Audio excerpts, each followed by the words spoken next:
Magandang araw po, si Mike Kanyayahan ito. Hindi mo kailangan ng social approval para mamuhay ng normal sa lipunan, no? Minsan nga, no, yung labis na ano, no, na pagkiling sa social approval ang siyang nagiging ano, no, mitya para ah, mawalan tayo ng kapanatagan ng loob, no. Kasi sa panahon ngayon, napaka ano, no, napaka serious nung ano, no, nung mga mental health cases na ang dulot ay ano, no, ay yung social rejection, no. So especially bullying, no. So para bang ano, no, para bang lumulungkot, especially sa mga kabataan, no, na para bang grabe ang pagkalungkot or matindi ang uh, pinagdadaanan ng mga taong ano, no, taong uh, nakakaranas ng rejection, no. Especially sa LGBT at saka sa mga PWD, no, na yung mga ano, yung mga pinipintasan, mga tinutokso, no? So at at nagkakaroon pa ng mga discrimination, no. So isang forma 'yan, no, ng rejection. At ganun din sa mga ano, no, sa mga ibang tao na normal, no, na wala namang kapansanan, pero sa paghahanap ng trabaho laging nare-reject, no. At meron din naman, no, dun sa iba na gusto lang makipagkaibigan pero iniiwasan ng marami sa iba pang mga kadahilanan o sa kung anumang mga kadahilanan, no. Maraming forma ang social rejection. At ngayon, yung masidhing ano, no, emotion na nararanasan ng ng mga taong nare-reject ay karaniwan ang goal ay ano, no, social approval, no. Uh, pero ano, no, pero kung ano, no, kung titignan mo, no, sa ibang anggulo, no, hindi natin yung kailangan yung social approval, no. So ano kayo kung na-reject ka, no? Kasi ano ang mga tao sa paligid mo ay hindi naman nananatili habang buhay diyan, no. Oo, nandiyan yung ano, yung nag-iiba-iba sila ng lugar, no. May iba nga pumapanaw pa, no. At ikaw naman ay hindi naman garantiya na nandiyan ka sa lugar na yan. Pwedeng napupunta ka sa iba. At tayo ay pinoproseso ng ano, no, ng lipunan mismo upang makita yung mga katulad natin, no. At napapadpad tayo sa mga katulad natin, no.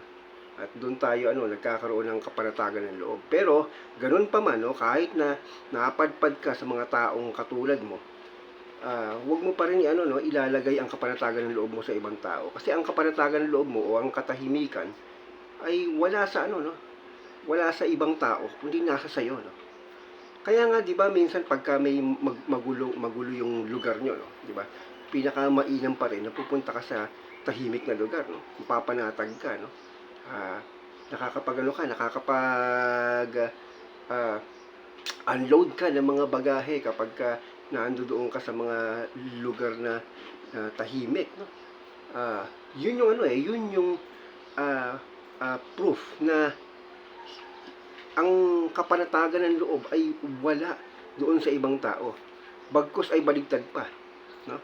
Nawawala pa yung kapanatagan ng loob mo pero dahil sa pag-immerse doon sa crowd, no. At pag pag nag-immerse ka sa crowd, no, mawawala na yung sarili mo, no. Hindi mo na makikita yung buong crowd na. So nandoon ka na sa herd, no. At kung saan mang direksyon yung magpunta yung kiskisan ng herd, wala ka na, hindi mo na alam kung nasaan ka. lost ka na. Kaya para bumalik sa sarili, aalis ka sa herd, di ba? So, ganon. So, it's not about you pag nasa crowd ka. Hindi ito tungkol sa'yo. Kaya ngayon, dapat handa ka na pag nasa crowd ka, is magso-surrender ka ng sariling image na hindi mo iisipin kung ano yung image mo. Kaya wag mo isipin, para maprotektahan mo yung sarili mo, o maibalance mo yung sarili mo, wag mong iisipin yung imahe mo. O yung anong tingin ng crowd sa iyo, no? Kasi okay, naghahanap ka ng social approval, no? Why? Para dalawa yan eh. Para sa mga narcissist at sa mga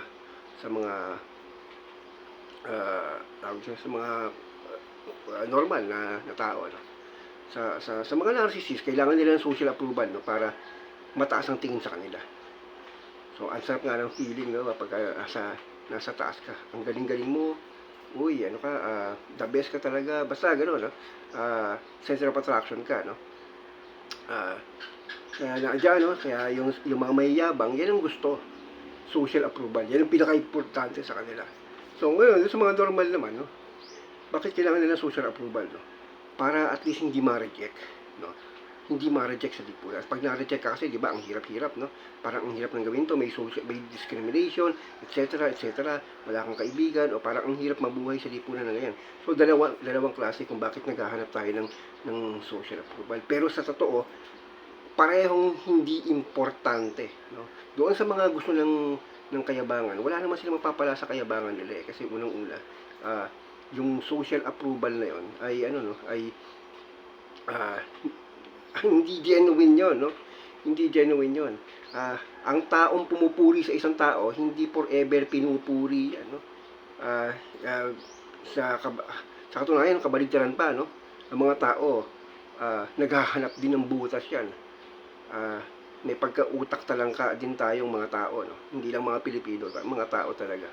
So kaya walang garantiya na na yung kayabangan mo ay ilalagay, ipapanatili ka sa kapitokan.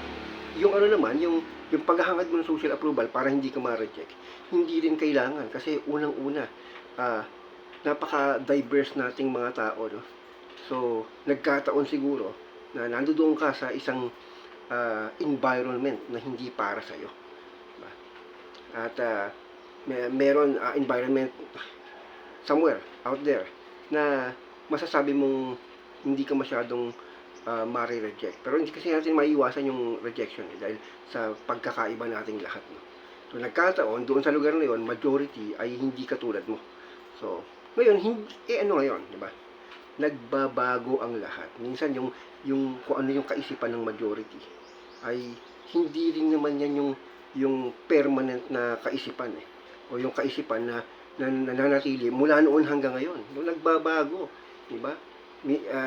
Minsan nagugulat nga tayo, minsan bakit nasasabi natin na ano ba ang mga nangyayari sa mundo ngayon, no? Yung mga tao parang nauulol na, di ba? So kasi doon nakikita natin yung matinding pagbabago, no? Yung tama nagiging mali at yung mali nagiging tama, di ba? So kaya ibig sabihin, majority is not always right, di ba? Hindi ibig sabihin na kung ano yung tingin ng nakararami ay yun yung tama. At tayo parang dahil mali tayo nandun tayo sa disadvantage. No, hindi, no? Kaya sinabi nga ni Socrates yan, the majority is not always right. So, ibig sabihin, mas madalas pa pala mali yung majority. At kung ikaw ay nabubuhay sa tama, no? At kung ikaw ay tama, wala kang dapat katakutan o ipag-alala, di ba? Dapat kang maging proud ka na yung crowd ay or kakaiba ka sa crowd. No? Dapat kang maging proud ka dahil nandun ka sa tama at yung crowd ay mali, no? Or at least wala kang ginagawang mali, so yung crowd yung gumagawa ng mali sa iyo or sa iba, di ba?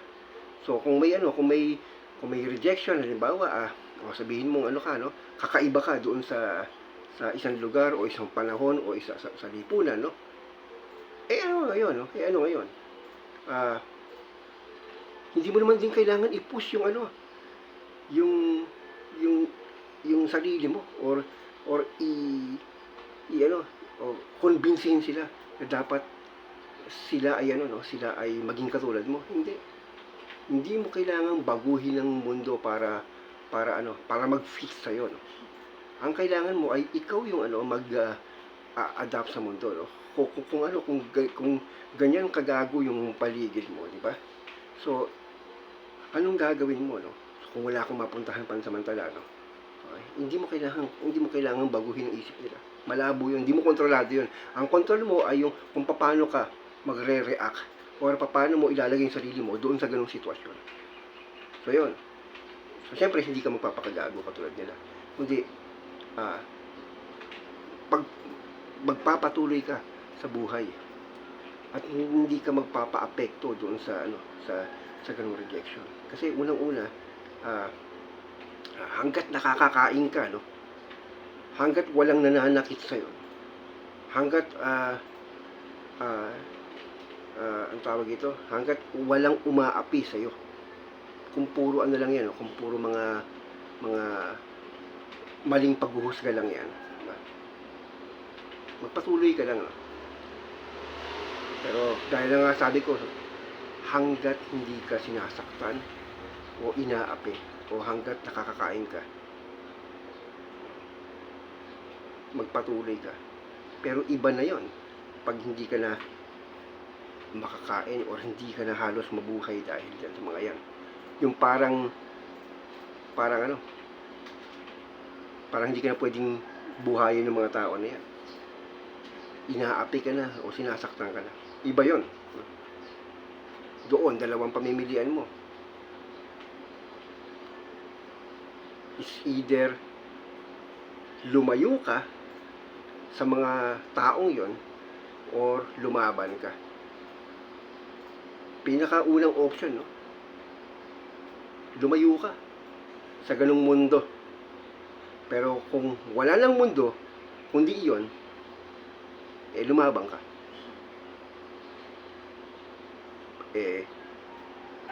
Dinidikdik ka na.